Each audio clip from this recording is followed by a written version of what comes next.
கிரணராசி நல்லா இருக்காரு, மனோபலசார் நல்லா எடுக்கிறாரு. இன்னும் சொல்ல முடியாது. எல்லா பேருக்கும் எவ்வளோ பேர்த்துக்கு ஒரு லைஃப் கொடுத்துருக்காரு, இவ்வளோ பேரை வாழ வச்சுருக்காரு.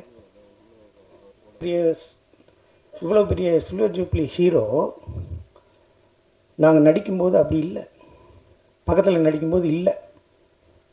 அமைதியாக இருப்பார்.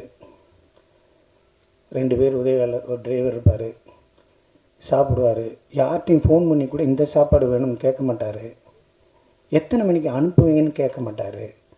ஓகேவா, செக் பண்ணிக்கிங்க, நான் போகலாமான்னு கேட்பார். காலையில் எத்தனை மணிக்குன்னு சொல்லுங்கள், நான் வர்றேன்பார். அவர் இசையோட அந்த உருவமாகவே நம்மளுக்கு மோகன் சார் இருக்கட்டும்.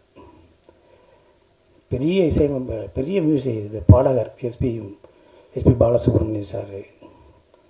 அவர்கிட்ட ஒன்று சொல்லியிருக்காரு, அதை நான் கொஞ்சம் மாற்றி சொல்லலை, ஒரு பேரை சொல்லாமல் நான் சொல்கிறேன். யார் பாடினாலும் என் பாட்டை அவ்வளோ பெர்ஃபெக்டாக இருக்காதியா, உண்மையில் நீ தான்ப்பா அப்படின்னு அவர்கிட்ட சொல்லியிருக்காரு. நான் 3 பிள்ளையை லவ் பண்ணேன். 3 பிள்ளையை லவ் பண்ணுறதுக்கு காரணம் இவர் தான். அந்த பிள்ளைனை ஆயிடுச்சு, நாங்கள் உடனே பேப்பர் எடுத்து, கூட்டத்திலே கோயில் போகிறா யாரை எங்கே தேடுதம்மா, குலசு சத்தம் கேட்கையிலே மனம் கும்மி அடிக்குது, குமரி பண்ணி பார்க்கையிலே மனம் தந்தி அடிக்குது, தாதா தீதி கடை எழுதி அந்த பிள்ளை கையில் கொடுத்தேன். கூட்டத்தில் நேற்றவர் எல்லாத்தையும் பார்க்குற போய் சொல்லாதுன்னு கிழிச்சு போட்டு போயிடுச்சு. அப்புறம் ஒரு லவ் நல்லா வந்து ஒரு படம் விதின்னு ஒரு படம் வந்துச்சு. இவர் பாட்டுக்கு இருந்திருந்தா நல்லா இருந்திருக்கும். டைகர் தயாநிதி பேச்சை கேட்டு, யார் இவங்க அப்பா ஜெய்சங்கர், டைகர் தயாநிதி பேச்சை கேட்டு வாதாடி அந்த பிள்ளை நான் அந்த படத்தை பார்க்க போய் இப்படித்தான் காதலிக்கிறவங்க செய்வீங்களா அப்படின்ட்டு போயிடுச்சு. இன்னும் அந்த பிள்ளைய பார்க்க முடியல.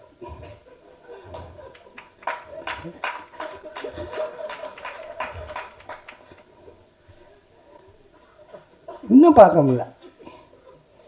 சரி, இளையராஜா மோகன் சார் ஹிட்ஸு கொடுங்க, அந்த பாட்டு கொடுங்க, எங்களை தூங்க வைக்கிது, எனர்ஜி ஆக்கி வச்சுருக்கு. நாளைக்கு மாப்பிள்ள கன்னியாகுமரி வரைக்கும் போகிறேன், அந்த 2 சீடியை போட்டு விட்டோம்னா ஜம்முன்னு போயிட்டு வரலாம்டா அப்படிங்கிற அளவுக்கு இன்னமும் நிறையா பேர் இருக்காங்க. எந்த பாட்டு கேட்டாலும் எந்த இதை பார்த்தாலும் எல்லாம் அமைச்சிருவாங்க. ஏன்னா இது முடியட்டும், மோகன் சார் பாட்டு முடியட்டும், இது நல்லா இருக்கும் போடு அப்படிங்கிற அளவுக்கு இன்ன வரைக்கும் நம்ம வீட்டுக்குள்ளே வந்து உட்காந்துருக்கிற மோகன் சார், அவரோட அன்புக்கும் அவரோட உள்ளத்திற்கும் அவரோட ஹேபிட்ஸுக்கும் தம் அடிக்க மாட்டாருங்க, தண்ணி அடிக்க மாட்டாருங்க, யாரையா பற்றி பேசினா போயிடுறாருங்க.